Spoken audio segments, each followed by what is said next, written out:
प्रकृति की गोद में बसा हुआ उत्तराखंड, जो कि अपनी प्राकृतिक सुंदरता के लिए हमेशा चर्चा का विषय रहता है। उसी उत्तराखंड का एक गांव आज श्रापित कहलाता है, जहां कहा जाता है कि आज भी आत्माएं भटकती हैं। तो ऐसा वहां क्या हुआ कि वहां के लोग उस गांव में जाने से खौफ खाते हैं।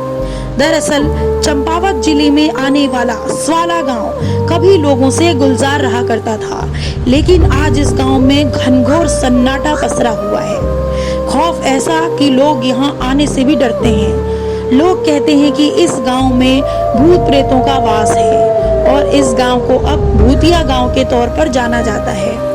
कहा जाता है इस गांव के भूत किसी भी इंसान को यहाँ नहीं बसने देते। 1952 से पहले ये गांव भी एक आम गांव जैसा ही हुआ करता था, लेकिन इस साल 1952 में यहाँ कुछ ऐसा घटित होता है जिसके बाद ये पूरा गांव वीराना हो जाता है। लोगों के मुताबिक साल 1952 में यहाँ से पीएसी की एक बटालियन गुजरी थी और इसी बीच बटालियन की एक गाड़ी खाई में समा जाती है।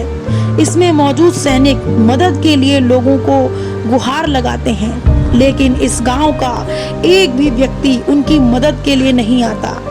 कहा तो ये भी जाता है लोगों ने उनकी मदद करने की बजाय उनका सामान लूटना शुरू कर दिया। गाड़ी के अंदर फंसे जवान अपने बचाव के लिए लगातार गांव के लोगों से चीख पुकार करते रहे, लेकिन गांव के लोग उनका सामान लूटकर भाग जाते हैं। जवानों की तड़प तड़प कर गाड़ी में ही मौत हो जाती है। कहा जाता है इस घटना के बाद से ही गांव में कुछ भी पहले जैसा नहीं रह जाता।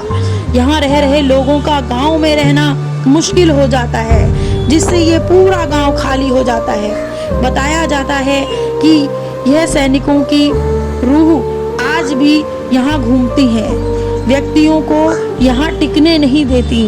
कई लोगों ने तो ये भी दावा किया है कि रात के समय उन्होंने इन सैनिकों को यहाँ घूमते हुए भी देखा है। इस गांव के जो रहवासी हैं इस घटना के बाद से ही दूसरे गांव में जाकर बस जाते हैं। उनके मुताबिक गांव में रात के समय निकलना बहुत ही मुश्किल हो जाता था।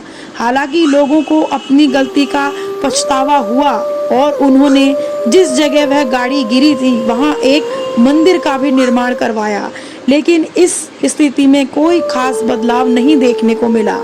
आज भी वो मंदिर यहाँ मौजूद है और यहाँ आने वाला, इस जगह से गुजरने वाला हर व्यक्ति इस मंदिर के आगे सर जरूर झुकाता है, लेकिन ये गांव आज भी खाली का खाली ही रह गया है। तो दोस्तों, क्या कभी आप इस गांव के दौरे पर जाना पसंद करेंगे?